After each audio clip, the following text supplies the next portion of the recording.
بسم اللہ الرحمن الرحیم۔ ناظرین کرام، السلام علیکم ورحمۃ اللہ وبرکاتہ۔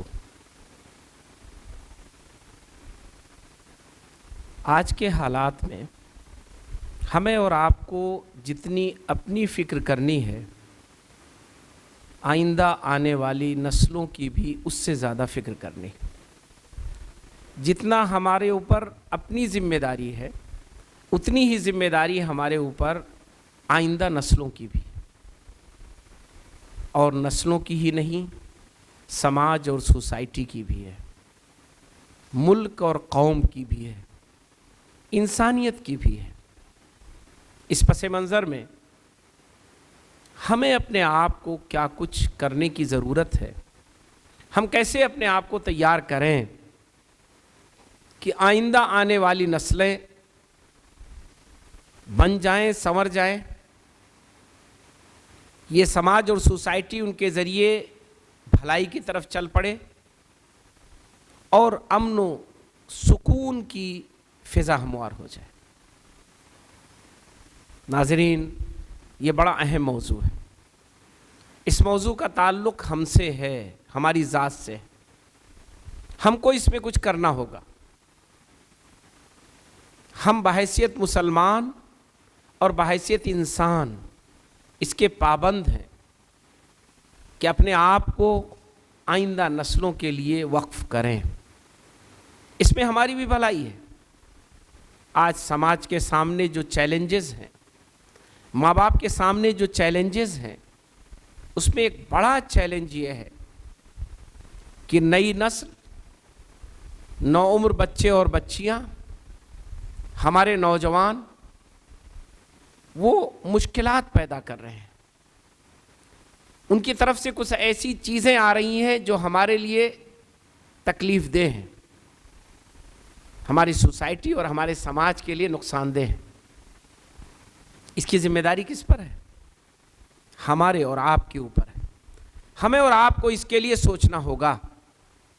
آئیے اسی پر ہم آج کچھ سننے کی، کچھ سمجھنے کی کوشش کرتے ہیں۔ آج کے جو موجودہ حالات ہیں، اس میں ہم اور آپ ایک تیز رفتار سواری کی طرح دوڑتے چلے جا رہے ہیں۔ ہم خود ایک مشین بن گئے ہیں۔ بسا اوقات ہمیں یہ بھی اندازہ نہیں ہوتا ہے کہ ہمارے 24 گھنٹے کیسے گزر گئے، سال کیسے مکمل ہو گیا، کئی سال چلے گئے۔ کبھی آپ ذرا اپنے اوپر غور کر کے دیکھیں، زیادہ نہیں، پچھلے صرف 5 سالوں کا جائزہ لیں، صرف 5 سالوں کا۔ آپ کی زندگی کے 5 سال کتنے قیمتی ہیں جو گزر گئے۔ ان 5 سالوں میں آپ نے کتنی چیزیں پلان سے کیا، کتنی چیزیں ایسی آپ کی زندگی میں پیش آئیں جو خود ہو گئیں، اور کتنی چیزیں ایسی ہیں جہاں آپ بغیر کسی اختیار کے دوڑے بھاگے چلے گئے۔ تو آپ کو اندازہ ہوگا کہ ہماری زندگی کے یہ 5 سال جو گزر گئے، اس میں زیادہ تر حصہ وہ ہے جہاں ہم بے اختیار چلتے چلے گئے، جہاں ہمیں سوچنے سمجھنے کا موقع بھی نہیں ملا، جہاں ہمیں یہ محسوس کرنے کا، اپنے آپ کو اندازہ لگانے کا موقع نہیں ملا کہ ہمیں کیا کرنا چاہیے، ہم نے کیا کیا۔ محاسبہ بھی نہیں کر سکے ہم کہ ہمارا وقت کیسے گزرا، ہم نے اپنے لیے کیا کیا، اپنے مستقبل کے لیے کیا کیا، اپنے سماج کے لیے کیا کیا، اپنی سوسائٹی کے لیے کیا کیا، اپنے ماحول کے لیے کیا کیا، اور اپنے گھر والوں کے لیے کیا کیا۔ جو مطالبات آتے گئے ہم پورا کرتے گئے۔ آئیے آج ہم اس پر غور کریں کہ کیا یہ ہمارے لیے نقصان دہ نہیں ہے، اور کیا اسی کا نتیجہ تو ظاہر نہیں ہو رہا ہے جو ہم نئی نسل میں دیکھ رہے ہیں، کہ ہم نئی نسل کو جو وقت دینا چاہیے، جو ان کے ساتھ ہمیں رویہ رکھنا چاہیے، جو ان کی تعلیم اور تربیت پر ہمیں خرچ کرنا چاہیے، وہ ہم نہیں کر پا رہے ہیں۔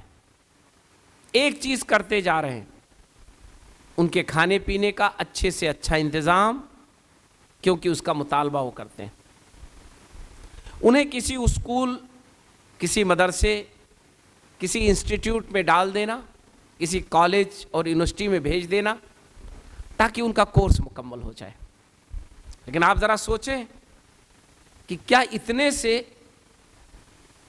ہماری نسلیں ایک اچھا انسان بن جائیں گی؟ کیا ان کے اندر وہ طاقت، وہ قوت، وہ صلاحیت آ جائے گی جو مطلوب ہے ایک اچھے سماج کو؟ کیا اس کے ذریعے ان کی شخصیت اس انداز میں پروان چڑھے گی کہ کل ہو کر کے وہ نسلیں ہماری اس سماج کو بہت کچھ دے سکیں گی جو ہم نہیں دے سکے، اس سماج کو اچھے سے گزار سکیں گی، اور ان کے سامنے وہ دقتیں اور وہ چیلنجز نہیں ہوں گے جو ہمارے اور آپ کے سامنے موجود ہیں۔ ناظرین، کبھی اگر غور کریں اور جائزہ لیں تو ہم میں سے اکثریت زیرو نظر آئے گی، مائنس ہوگی، کمزور ہوگی، رزلٹ اس کا بہت تھوڑا سا ہوگا۔ اور وجہ یہ ہے کہ ہمیں جو کرنا تھا وہ کم کر سکے، اور جو کیا ہم نے وہ اپنے اختیار سے نہیں کیا بلکہ کرتے ہوئے چلے گئے۔ آج ہماری گفتگو اسی پس منظر میں کہ ہم آئندہ نسلوں کے لیے جو کچھ کریں اس کو پلان کر کے کریں، اس کو سوچ سمجھ کر کریں، اس کو اس انداز میں کریں کہ آئندہ ہماری نسلیں اس سے بھرپور فائدہ اٹھا سکیں۔ قرآن مجید میں اللہ تعالیٰ نے کتنے خوبصورت انداز میں ہم کو متوجہ کیا ہے کہ اے ایمان والو، قو انفسکم واہلیکم نارا، اپنے بارے میں فکر کرو اور اپنی نسلوں کے بارے میں فکر کرو، اپنے پورے گھر کے بارے میں توجہ دو، سوچو، انہیں بچاؤ اس تباہی سے، اس بربادی سے، اس آگ سے جو کسی اور کے لیے نہیں ہے بلکہ خود انسانوں کے لیے ہے۔ ایسا نہیں کہ آگ چیزوں کو جلاتی ہے، وہ انسان کو بھی جلا دیتی ہے۔ تو اس آگ سے اپنی نسلوں کو، اپنے گھر والوں کو، اپنے آپ کو بچانے کی کوشش کرو۔ اب ذرا سوچیں کہ سال 2022 میں ہم نے کتنا پلان کیا کہ اپنی نسلوں کو ہم آگ سے بچانے کے لیے یہ کام کریں گے۔ کتنا ہم نے طے کیا کہ فلاں کام یہ ہمارے لیے اس لیے ضروری ہے کہ اس کے ذریعے ہماری نسلیں آگ سے محفوظ رہیں گی۔ اگر ہم اس انداز میں سوچنا شروع کریں تو شاید ہم اس تقاضے کو پورا کر سکیں گے، اس مطالبے کو پورا کر سکیں گے، آگ سے بچانے کا کام کر سکیں گے۔ یہ مشکل نہیں ہے، تھوڑی محنت طلب ہے، توجہ طلب ہے۔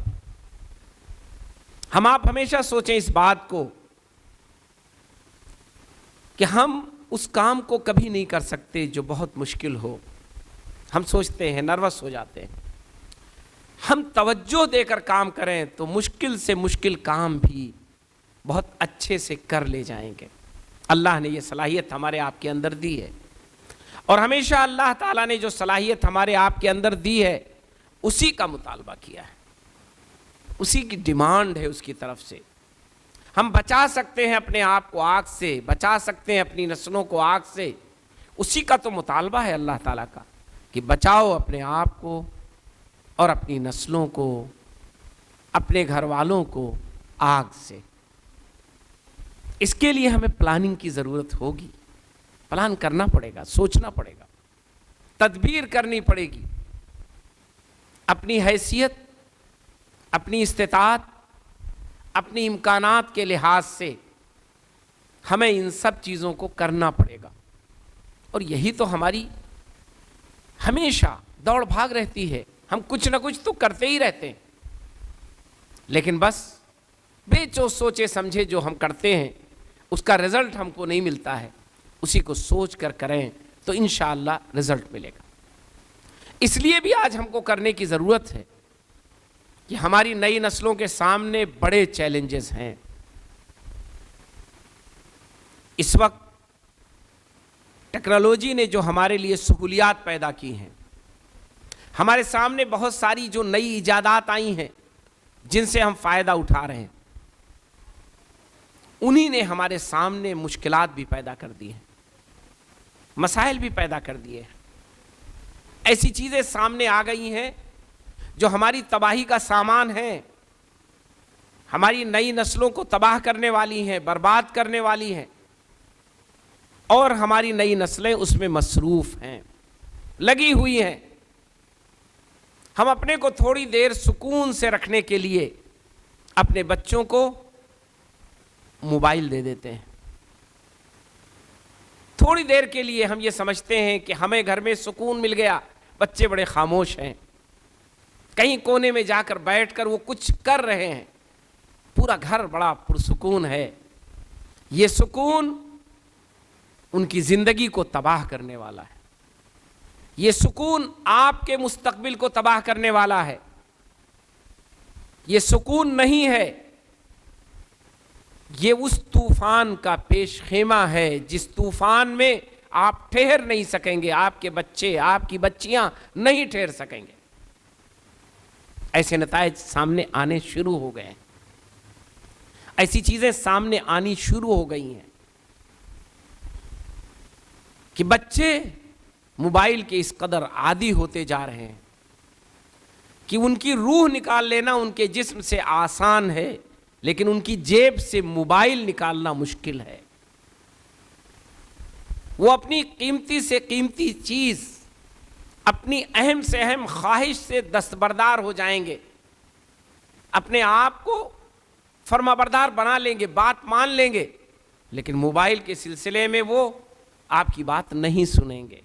تو آپ ذرا سوچیں کہ کتنا طاقتور ہے یہ، کتنا مؤثر ہے یہ، اور کتنا بدھتے جا رہے ہیں ہمارے بچے، ہماری نسلیں۔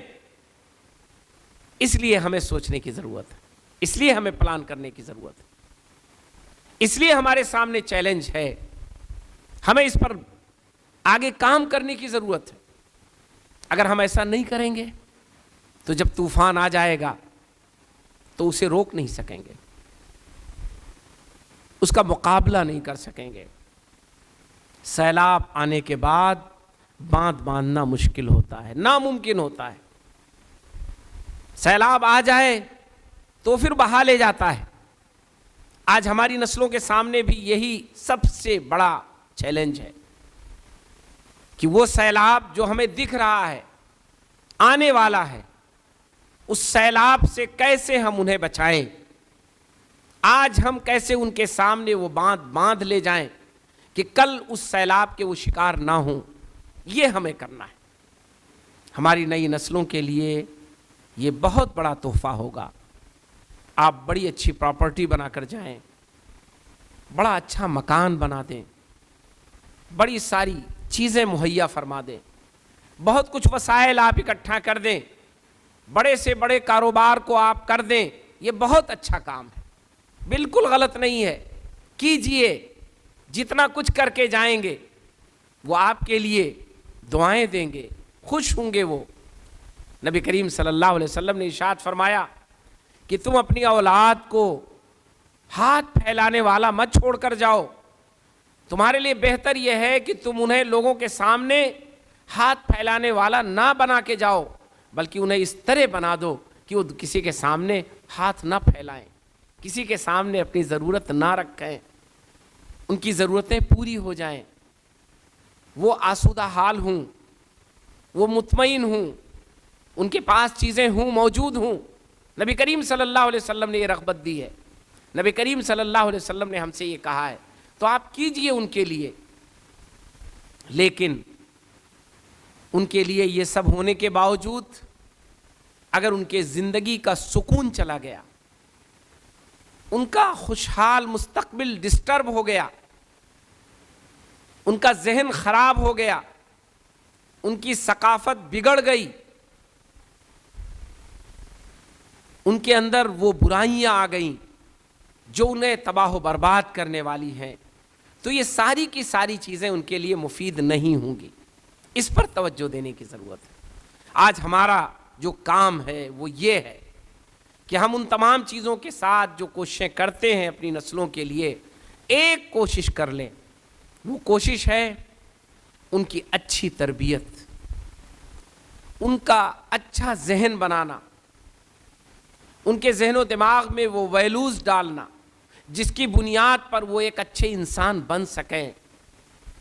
صحیح غلط کے درمیان ان کے اندر تمیز پیدا کر دینا، حلال اور حرام کے فرق کو سمجھا دینا، حلال کی اہمیت ان کے دلوں میں بٹھا دینا، حرام سے نفرت ان کے دماغ میں ڈال دینا، غلط چیزوں سے تنفر ان کے اندر بٹھا دینا، اور اچھی چیزوں سے رغبت ان کے اندر سمو دینا. یہ وہ چیز ہے جو ہماری ذمہ داری ہے. یہی وہ چیز ہے جو انہیں آگ سے بچا لے گی. یہی وہ چیز ہے جو انہیں آگ سے دور کر دے گی. اس کے لیے ہمیں انہیں بڑا آسان نسخہ ہے جو ہمارے پاس موجود ہے. ہمیں کہیں سے تلاش کرنے کی ضرورت نہیں ہے. اس میں ایجادات کا کوئی دخل نہیں ہے. اللہ سبحانہ تعالیٰ نے اپنے پیارے نبی محمد عربی صلی اللہ علیہ وسلم کے ذریعے ایک بہترین نسخہ ہمیں دیا ہے. ایک تیار نسخہ، مجرب نسخہ، جس پر پچھلے 1450 سال سے لوگ تجربہ کرتے آ رہے ہیں، جس کو آزماتے رہے ہیں، اور جو نسخہ کامیاب ہے، جسے جنہوں نے بھی استعمال کیا وہ سنور گئے، سنبھل گئے. رسول اللہ صلی اللہ علیہ وسلم کے زمانے میں وہ عرب جو تھوڑے بگڑے ہوئے تھے، زیادہ بگڑے ہوئے تھے، کچھ کم تھے کچھ زیادہ تھے، ان کی نسلیں سنبھل گئیں. آپ ذرا کبھی اٹھا کر دیکھیں، وہ صحابہ کرام جو عمر دراز تھے، جن کے بچے اسلام لائے، جو خود بڑی عمر میں اسلام لائے، جنہیں امید رہی تھی کہ ان کے بچے ان کے کام آئیں گے، آگ سے بچ جائیں گے. کیا ہوا؟ وہ خود بھی آگ سے بچ گئے، اور اس نسخے کو استعمال کیا تو ان کی نسلیں بھی بچ گئیں. آپ ذرا پڑھ کے دیکھیے عبداللہ ابن عباس رضی اللہ تعالیٰ عنہ کی زندگی، عبداللہ ابن مسعود رضی اللہ تعالیٰ عنہ کی زندگی، عبداللہ ابن عمر رضی اللہ تعالیٰ عنہ کی زندگی. یہ سارے عبادلہ، یہ ساری نئی نسلیں، یہ اگر اس نسخے کو نہ استعمال کرتے ان کے والدین، ان کے گھر والے، تو یہ سب کیا ہوتے، کتنے بگڑے ہوئے ہوتے، کیسے کچھ ہوتے، وہ عربوں کی تاریخ پڑھنے سے اندازہ ہوتا ہے. لیکن کیا ہوا؟ سب سنبھل گئے، سنبھال لیا انہوں نے اپنے آپ کو، بنا لیا انہوں نے اپنے گھر کو، بنا دی، سنوار دی انہوں نے دوسروں کی زندگیوں کو، اپنے سماج اور سوسائٹی کو بنا دیا. اور پوری تاریخ میں آپ پڑھتے چلے آئیے، وہ ہے اسلام کی بنیادی تعلیمات کا نسخہ، وہ ہے رسول اللہ صلی اللہ علیہ وسلم کا نسخہ، وہ ہے نبی کریم صلی اللہ علیہ وسلم کے ذریعے پیش کردہ ویلوز جس کی ہماری نئی نسلوں کو ضرورت ہو. وہ چیزیں ہیں جس کی بنیاد پر نبی کریم صلی اللہ علیہ وسلم نے اپنے صحابہ کرام کو سمجھایا کہ اپنی نئی نسلوں کو کیسے تم اچھا بنا سکتے ہو. وہ ہمارے پاس موجود ہے، وہ بنیادی تعلیمات موجود ہیں، وہ ساری چیزیں موجود ہیں. ان کے لیے آپ کو اپنی زندگی کی گاڑی روکنی نہیں ہے، ان کے لیے آپ کو اپنے آپ کو تباہ و برباد نہیں کرنا ہے، ترقی سے پیچھے نہیں ہٹ کر آنا ہے، ترقی کی راہ میں آگے بڑھتے ہوئے انہیں اپنا لینا ہے. انہیں آپ اپنا لیں گے تو وہ ساری چیزیں آپ کے کام آ جائیں گی. یہی وہ چیز ہے جو آپ کو جاننے کی ضرورت ہے. نئی نسلوں کو جو دینا ہے وہ آپ سیکھیے، نئی نسلوں کو جو سکھانا ہے اسے آپ جانیے، نئی نسلوں کو جس کے ذریعے بنانا ہے اسے آپ حاصل کریے، مارکیٹ سے لائیے، مل جائیں گی ساری چیزیں. اور یہ کرنا اس لیے ہے کہ ہم ان نسلوں کو آگ سے بچا لیں، اپنے آپ کو آگ سے بچا لیں، اپنے آپ کو تباہی سے بچا لیں. قُوا أَنفُسَكُمْ وَأَهْلِيكُمْ نَارًا، اس سے بچا لیں جو آگے آنے والی تباہی ہے، جو آنے والا سیلاب ہے، اس کے لیے ہم فکر مند ہو جائیں تو انشاءاللہ ہم اپنی نسلوں کو محفوظ کر لیں گے اور انہیں کامیاب بنا لیں گے. ایک چیز اور ہے جو ہمارے ذہنوں میں رہنا چاہیے، وہ یہ کہ ہم تعلیم کے ساتھ ساتھ بچوں کو تربیت کی کتابیں فراہم کریں. اپنے اسکول میں جائیں، رابطہ رکھیں ان سے، اپنے بچوں کے بارے میں بتائیں، ان کی عادتیں بتائیں، گھر میں ان کے معمولات کو بتائیں، مشورہ لیں، ان کے ٹیچرز کے ذہن میں ڈالیں کہ میرا بچہ یہ ہے، تاکہ اس کو گائیڈ کر سکیں. اکثر ہم آپ کیا کرتے ہیں کہ بچوں کو بھیج دیتے ہیں، فیس جمع کر دیتے ہیں، جو کچھ ضروریات ہوتی ہیں وہ فراہم کر دیتے ہیں اور بے نیاز ہو جاتے ہیں، غافل ہو جاتے ہیں. ایک ٹیچر جس کے سامنے بچہ پڑھنے گیا ہے، بچی اس کے سامنے بیٹھ کر کے سبق پڑھ رہی ہے، تھوڑی بہت اس کی عادتیں وہاں سامنے آ جاتی ہیں، لیکن اس کی اصل عادت کیا ہے، اس کی اصل طبیعت کیا ہے، اس کا اصل رجحان کیا ہے، اس کی ذہنی سطح کیا ہے، کیا کچھ اس کے ذہنوں میں چل رہا ہے، یہ گھر میں دکھتا ہے، ماں کے سامنے آتا ہے، باپ کے سامنے آتا ہے، بڑے بھائی بہنوں کے سامنے آتا ہے، دوستوں کے سامنے آتا ہے، ہم جولیوں کے سامنے آتا ہے. یہ کون بتلائے گا؟ آپ چاہتے ہیں ٹیچر تربیت کر دے، ٹیچر انہیں بتلا دے، ٹیچر انہیں بنا دے، سنوار دے. یقیناً ٹیچر یہ کام کر سکتا ہے، اچھے سے کر سکتا ہے، اسی کا کام ہے یہ، لیکن اسے کوئی جا کر بتلائے تو کیا آپ اس کے لیے وقت نکالیں گے؟ کیا آپ اس کے لیے تیار ہیں؟ کیا سال میں 10-5 بار آپ اس کے لیے اپنے اسکول تک جائیں گے؟ کیا کبھی آپ اپنے ٹیچر کو اپنے پاس بلا لیں گے؟ کبھی اس کی بھی دعوت کریں گے؟ کبھی اس کے ساتھ بھی بیٹھیں گے؟ بیٹھنا چاہیے آپ کو، کیونکہ آپ کو اپنی نسل کو آگ سے بچانا ہے. اس کی تعلیم کا آپ نظم کر چکے ہیں، اس کی تربیت کا انتظام کر دیجئے، خود بھی نگاہ رکھیے، اسکول کے ذریعے اس کی تربیت کا انتظام کیجئے، ٹیچرز کے ذریعے اس کی ذہن سازی کیجئے. انشاءاللہ یہ نسل پھر اچھی نسل ہوگی، کامیاب نسل ہوگی، بہترین نسل ہوگی.